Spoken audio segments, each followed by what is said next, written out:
එතකොට තාත්වික පෘෂ්ඨ දෙයක් එකිනෙක මත චලනය වීමේදී මේ පෘෂ්ඨ දෙක මත ක්‍රියා කරන ඝර්ෂණ බලය තමයි ගති ඝර්ෂණ බලය කියන්නේ. පෘෂ්ඨ දෙක අතර ලිස්සීමේ අන්තිමින් ඇරෙන අවස්ථාවට මේ සමාන μr කියන එක වළංගුයි. එතකොට ඒ අවස්ථාවේ ගති ඝර්ෂණ බලය සීමාකාරී ඝර්ෂණ බලයට සමානයි. යම් කිසි වස්තුවක් මත ගති ඝර්ෂණ බලය යම් වස්තුව මත ක්‍රියා කරන අභිලම්බ ප්‍රතික්‍රියාවට අනුලෝම සමානුපාතිකයි. එතකොට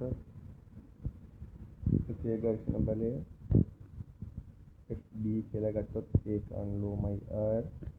එතකොට ඒ අවස්ථාවේ ඝර්ෂණ සංගුණක ස්ථිතික අවස්ථාවේ එකන මේක μD එකේ වැලියු එක වෙනවා.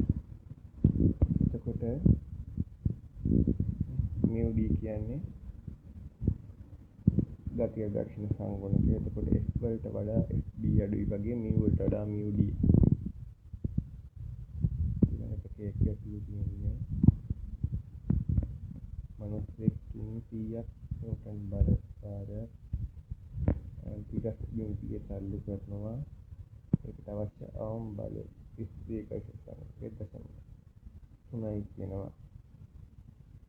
ඒ වගේම කියනවා බාරි බිමෝස්සේ ලිසා යවන්න අවශ්‍ය අවම බලය සීමාකාරී ඝර්ෂණ බලයට සමානයි කියලා.